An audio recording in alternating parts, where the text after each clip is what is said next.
Alright, so hey guys, welcome back to another video. Today we're going to be taking a look at another company known as IWN Industries. And I know a lot of you guys just want to watch me talk about their computers, how good of value they are, and if you should buy one of them. We're going to go that stuff first before we get into anything else, just because I think that's a lot more interesting. But again, I would highly advise if you guys are actually considering buying one of these guys' gaming PCs, you watch the entire video, because I'm going to be going over like company policy, I'm going to be going over the size of the company and all other kind of stuff. Alright, so of course they sell gaming desktops, they also sell gaming laptops, which technically aren't theirs. I think they just resell them from a distributor, and they have workstations, which are basically just lower end PCs, and then of course they have a review section, and we'll get into all this kind of stuff at the end of the video. Just again, make sure to stick around. Alright, so their first PC that I want to take a look at is their lowest end one, so it's the IWN Stratos. And for the price that you're paying, so that's going to be $675, you're going to be getting an i3 9100F, but I don't really know why they didn't label that in the description. It says they beats an i5 7400. I definitely think that they could be more clear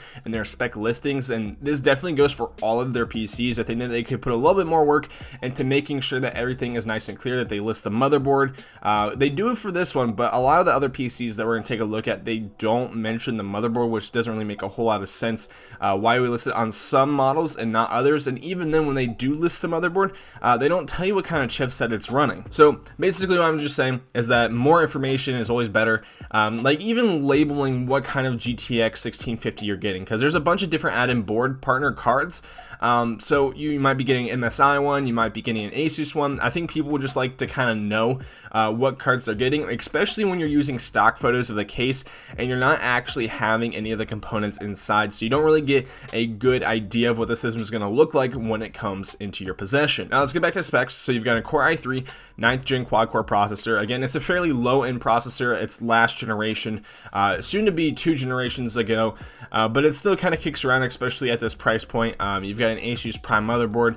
You've only got 8 gigs of memory, but it's still pretty low clock memory as well, so that's definitely a part where I think that they can improve a little bit on. Then you get a 1TB hard drive, a 120GB SSD, a GTX 1650 4GB card, then you got a 500W 80 plus power supply, and it's honestly an okay system. I don't think it's extremely well priced, and we'll compare it against something else on the market. And what I think you guys need to understand is that computer prices are just going to be going up and up as these tariffs get more and more set in with the supply line. For those of you guys who haven't visited VRLA Tech, which is a company that I compare a lot of my computers to from these other sites, just because they are such good value, all these computers have risen from $50 to $100 to more, depending on which model you're getting, and I think this is mostly because of demand. These guys are probably getting a lot of orders, and then second off, all of the part prices for a lot of these computer components are going up in cost, so because of that, they are just going to be raising prices. Even then, this PC might not seem like extremely good value right now, but in the current market, it's not terrible. And when we compare it against the VRLA Tech Rogue, and I've actually kitted this thing out to make it have similar specs to what this IWN Stratos has, and this thing doesn't have any RGB fans, but it does have an RGB strip, and I really don't care too much one way or another if it has RGB. I think this one has like an RGB strip, and it might come with an RGB fan, but if that's something that's really important to you, I guess you can spend a little bit more on it, but I don't really know. But in just terms of components, the VRLA Tech one, for a good bit more, so this is going to be around $50 more, you are getting marginally better specs. So you're getting a Ryzen 3 3200G, which I would say that it's better than that i3 9100F, and you also get 16 gigs of high-speed DDR4, which is just going to be a good bit better than what's on here. So this is only 8 gigs of fairly slow memory, and then I also opted for the 120GB SATA SSD with a 1TB hard drive, and then as well we opted in for a Wi-Fi adapter. Now this is $50 on top of cost, so if we just took this out, this system would actually be the same cost of this IWN Industries system, which is definitely something that I would opt for if I was you. But the only reason why I put it in is because these guys say that all of their PCs come with an HDMI cord and a Wi-Fi adapter, so I don't really know the quality of those components, and because of that, I can't really assess the value of that particular part in this PC. But VRLA Tech actually used some pretty high quality Wi-Fi adapters, so this one's $50, which I assume is probably going to be like a TP-Link PCIe card, which is going to have a lot better connectivity than something that's going to be using the USB interface. And then as we go through the rest of the specs, you're getting an RX 570, which is again going to perform better than this GTX 1650. You got the same power supply, again, same storage configuration. It's just the processor on this one is going to be worse.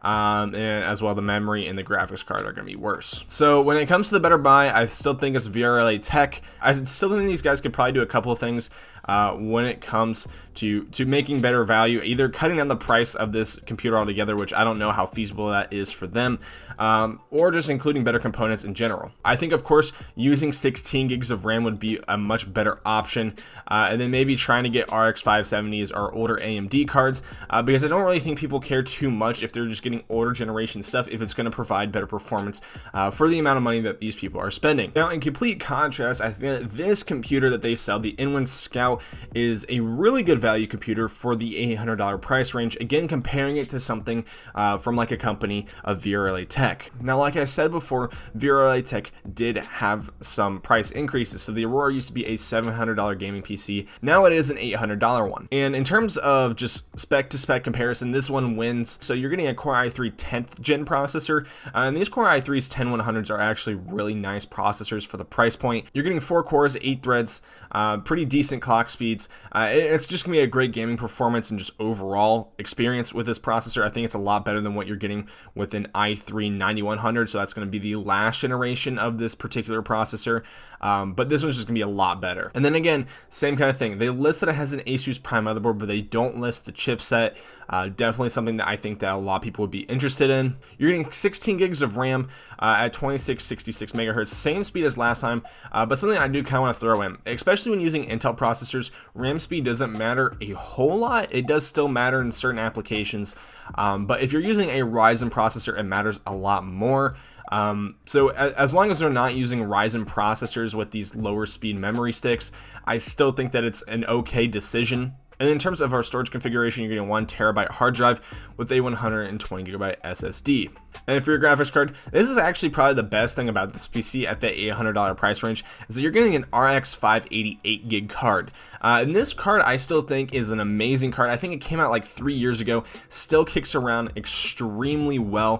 From benchmarks that I've seen, it actually performs at like 44 FPS at 1080p high settings at Cyberpunk. So that's an extremely hard game to run, but because of this 8 gigs of memory, it's just able to handle all of these newer titles, and the RX 580 is just still a great card in general. And then same thing as the last one, you got a 500 watt 80 plus power supply. Now, compared to this system, it's just not nearly as good. So you've got a Ryzen 3 3200G, again, just going to be flat out worse than what this i3 10100 is. And then you get the same amount of RAM. I'm sure, again, this is probably higher speeds than what this other one is. And then in terms of storage configurations, it's the exact same thing.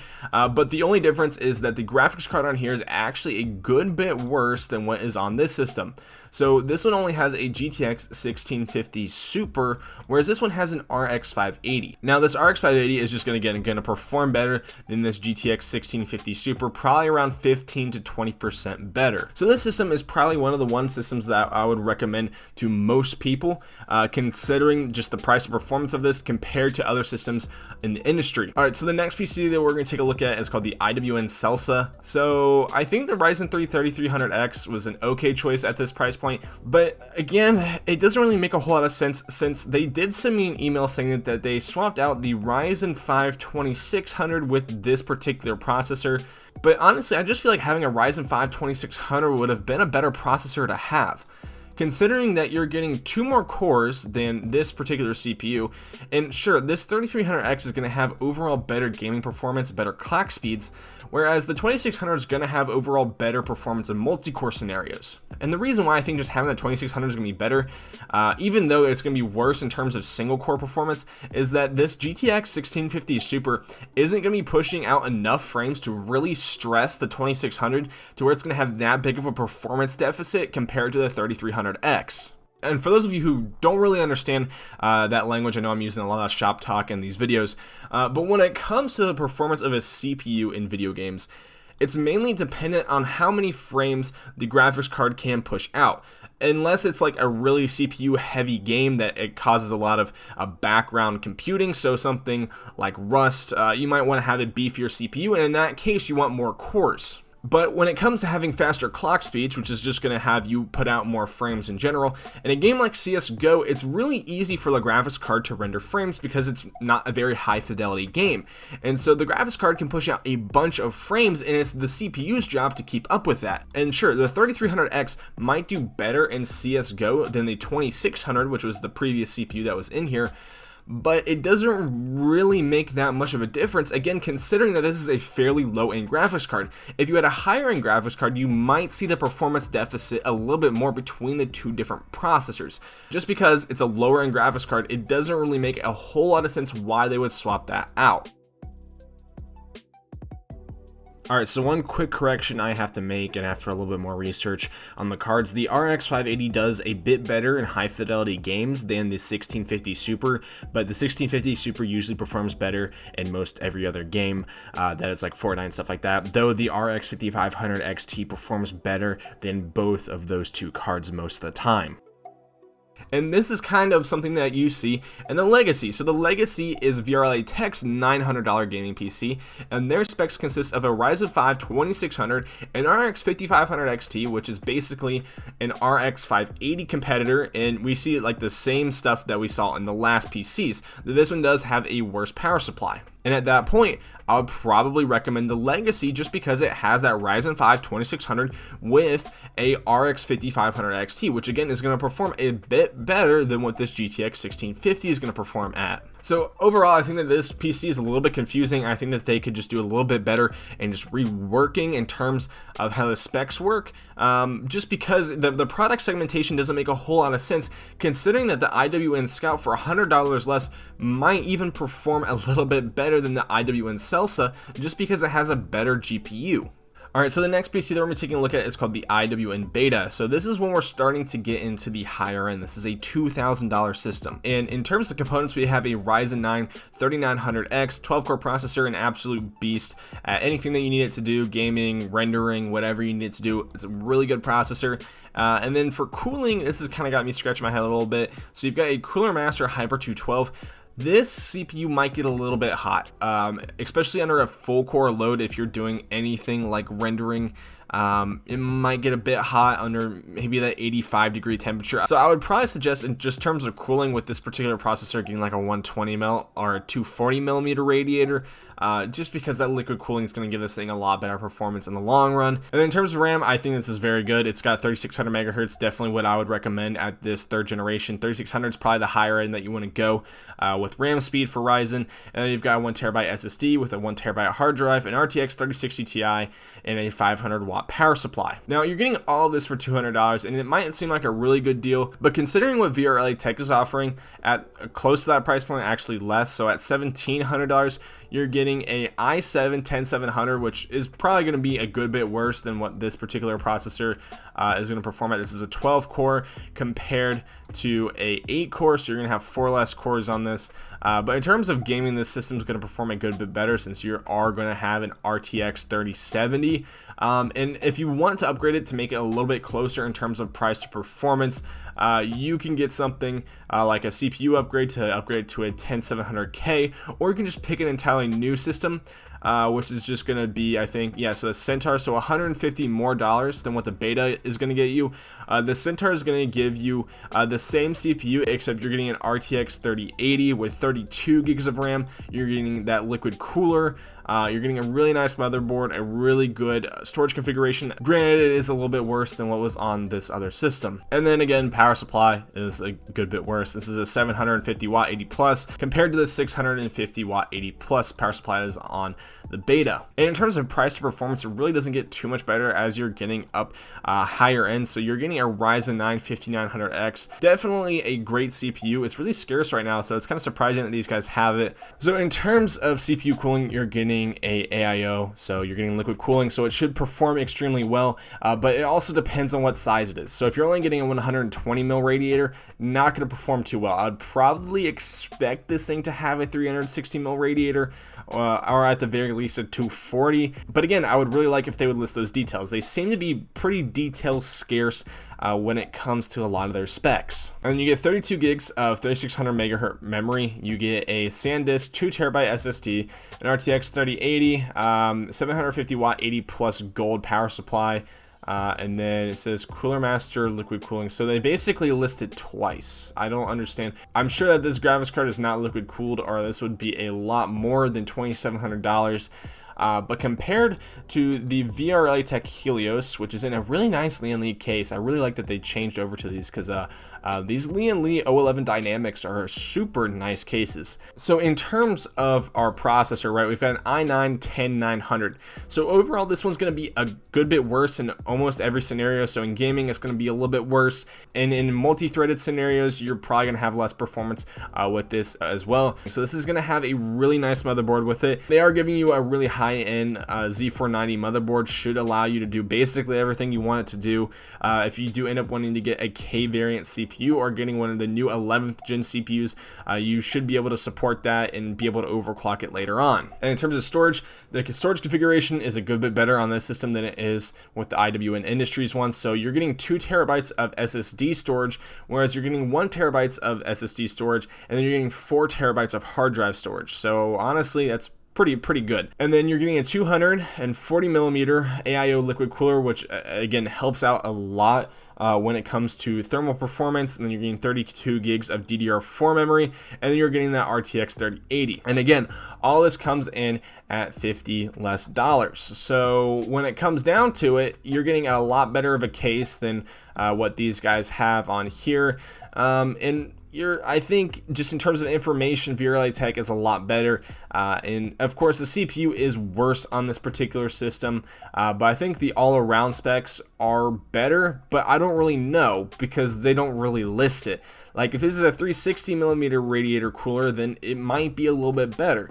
You know, if they're putting a really nice motherboard in there, like an X570 Tai Chi or something like that, like a really high-end motherboard, then I would probably declare this system as the winner. But because they aren't doing that, it's really hard for me to give you guys a winner within these price brackets. And that kind of brings me in to our last portion. I just kind of want to talk about the site and improvements that these guys can make to make their stuff a bit more competitive. And I know I already talked about this, but just putting in more details into everything would help out a little bit more. You know, putting in the size of the radiator, putting in the motherboard that's on the system, the brand of the power supply, the brand of the graphics card, I think would help a lot for people when they really want to know what's in their system. I also think that having better pictures would be a lot better. I think that, like, even if you have a nice iPhone right now, you can take really good pictures. Only one picture on your highest end gaming PC with a visible reflection in it doesn't really entice people.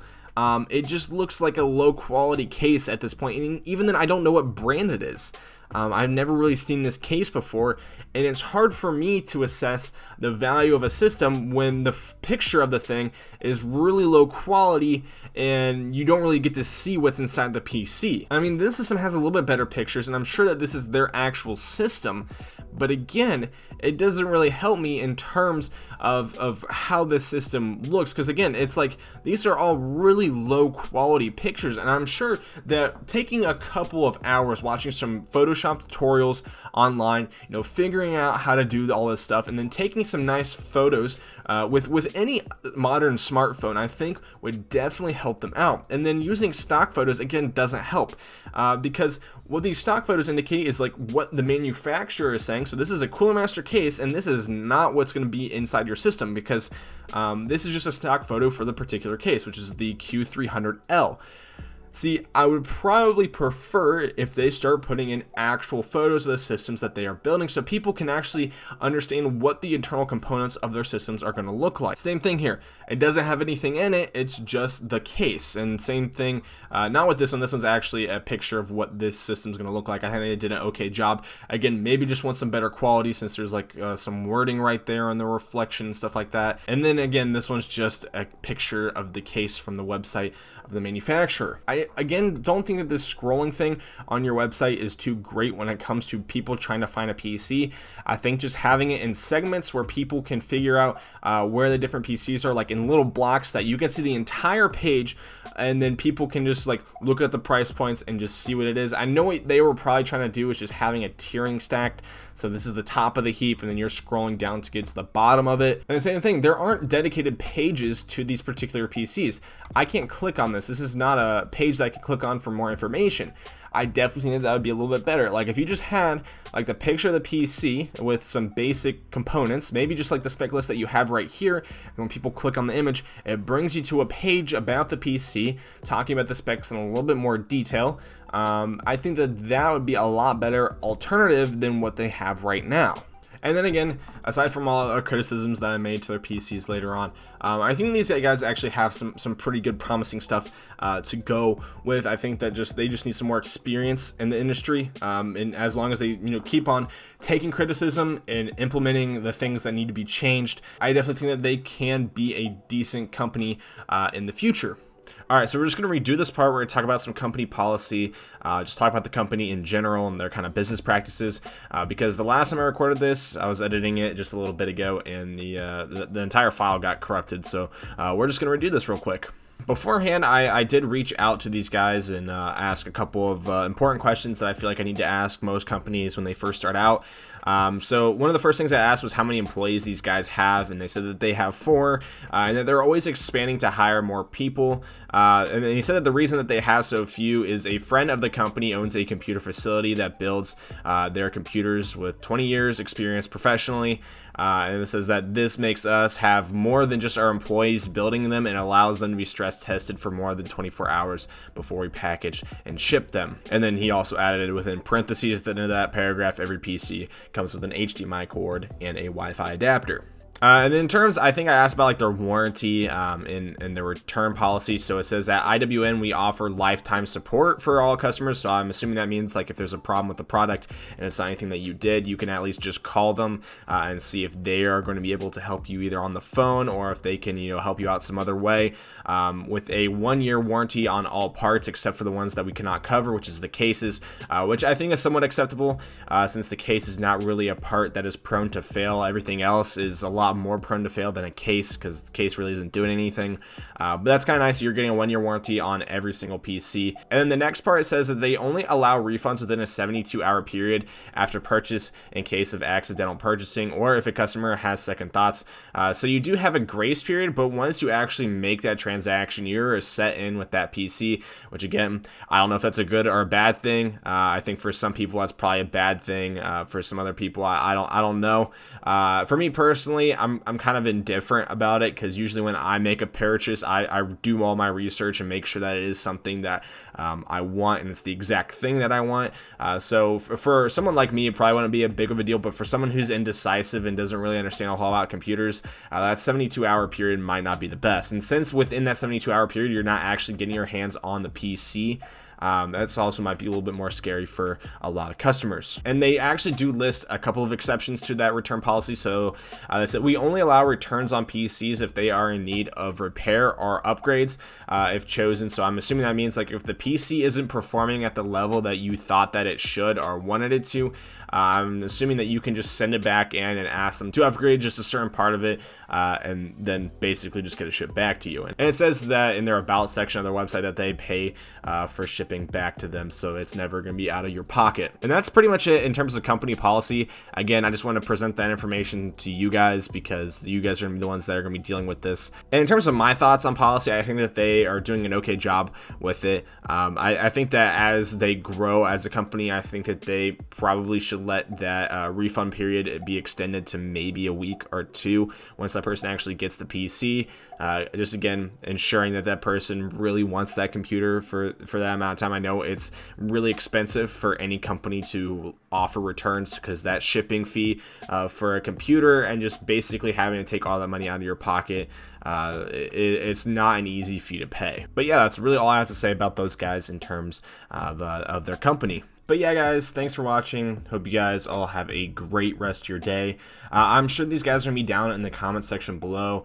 So if you guys just want to go and post some questions about the PC company overall, or you have like any specific questions, just make sure to leave them down in the comment section below. I'll try to answer them based off of the information that they gave to me. But again, hopefully these guys are going to be down in the comment section as well. And before we end it, if you guys did enjoy the video, make sure to leave that like. And if you guys do want to watch more, hit that subscribe button. We should be doing a review on one of these guys' PCs. So again, if you guys want to watch that review, make sure to hit that subscribe button so you guys get notified whenever that video goes up. And hopefully, I'll see you guys in the next one. Peace.